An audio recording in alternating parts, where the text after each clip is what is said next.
Pemirsa, Polsek Morosebo, Kabupaten Muaro Jambi berhasil menangkap 2 pelaku penganiayaan terhadap seorang supir truk batu bara yang terjadi pada Sabtu 11 Januari kemarin di Desa Talangduku, Kecamatan Tamarajo. Kedua pelaku yang masing-masing berinisial RD yang berusia 36 tahun dan MT yang berusia 38 tahun ditangkap di wilayah Kota Jambi setelah korban yang mengalami luka memar berat melapor ke polisi. Kronologi kejadian bermula saat korban seorang supir truk batu bara bernama BM sedang makan di warung nasi uduk. Tiba-tiba pelaku RD mendekati korban dan meminta agar truk yang diparkirkan di dekat rumahnya dipindahkan karena menghalangi lorong masuk rumah pelaku. Saat korban mencoba memindahkan kendaraan, asap dari knalpot truk mengenai wajah pelaku RD yang kemudian emosi dan menyerang korban. Dalam penganiayaan yang terjadi, korban tidak hanya dipukuli hingga babak belur, tetapi juga mengalami luka memar di bagian kening, hidung, kuping, dan leher, serta pembengkakan pada bagian belakang kepala. Selain itu, pelaku juga merusak kendaraan truk korban dengan merusak bagian wiper, kaca depan, kaca pintu kiri dan kanan, serta kedua spion mobil. Polisi yang menerima laporan segera melakukan penyelidikan dan berhasil mengidentifikasi kedua pelaku. Tim unit Reskrim Polsek Morosebo bersama tim Opsnal Satreskrim Polres Muaro Jambi akhirnya berhasil menangkap RD di rumahnya di kawasan Payo Selinca, Palmerah, Kota Jambi. Sementara itu MT diamankan di Jalan Kodokado, Tanjung Lumut, Kota Jambi. Dalam pengembangan penyelidikan, kedua pelaku kini telah digelandang ke Mapolsek Morosebo untuk mempertanggungjawabkan perbuatan mereka. Kedua pelaku dijerat dengan pasal 170 dengan 351 KUHP tentang penganiayaan dan pengerusakan dengan ancaman hukuman penjara selama 5 tahun 6 bulan.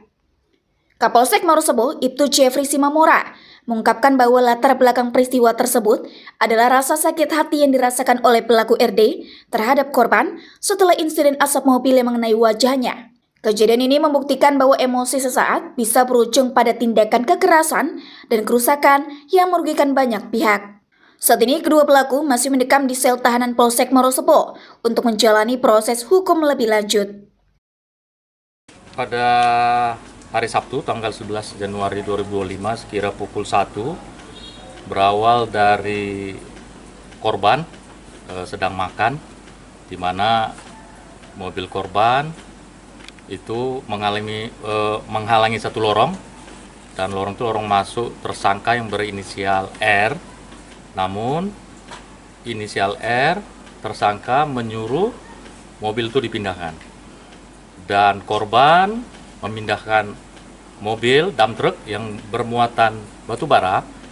Namun mungkin karena muatannya berat, asap dari mobil tersebut mengenai wajah tersangka R sehingga R merasa marah, dan selanjutnya R melakukan pemukulan, di mana pemukulan terjadi buat korban, namun korban juga melakukan perlawanan.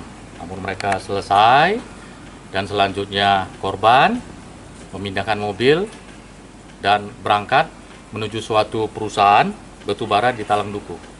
Namun sesampai di situ ternyata tersangka yang berinisial R tidak merasa puas, dan dia mengajak rekannya yang inisialnya T untuk mengejar korban untuk berangkat ke perusahaan yang batubara yang ada di Talangduku. Pada saat itu tersangka dan bersama temannya inisial T melakukan pengerusakan kepada mobil dump truck yang bermuatan batu bara, dan mereka melakukan juga pemukulan kepada korban sehingga korban mengalami luka memar, di mana kening, hidung, kuping, leher, dan kepala belakang korban mengalami bengkak. Selanjutnya korban melaporkan ke Polsek Morosebo. Pelaku ini jadi sesudah kejadian tersebut pada hari Minggunya sekira pukul 11 malam, unit Reskrim Polsek Morosebo bersama Satreskrim Muaro Jambi itu mendapat informasi bahwa tersangka berada di suatu daerah di mana Payo Selinca, dan unit kita berangkat mengejar ke sana, dan alhamdulillah menangkap pelaku tersangka pertama, yaitu inisial R. Selanjutnya hasil pengembangan informasi dari tersangka, kita juga menangkap inisial T, temannya si R, itu tidak begitu jauh dari jarak tempat mereka tinggal. Pasal yang kita kenakan di sini yaitu kasus perkara tindak pidana barang siapa di muka umum bersama-sama melakukan kekerasan terhadap orang atau barang atau tindak pidana yang dimaksud pasal 170 ayat 1 KUH pidana atau pasal 351 ayat 1 KUH pidana. Ancamannya? Ya, ancamannya itu hukuman 5 tahun 6 bulan. Dari Novel BI TV melaporkan dari Muaro Jambi,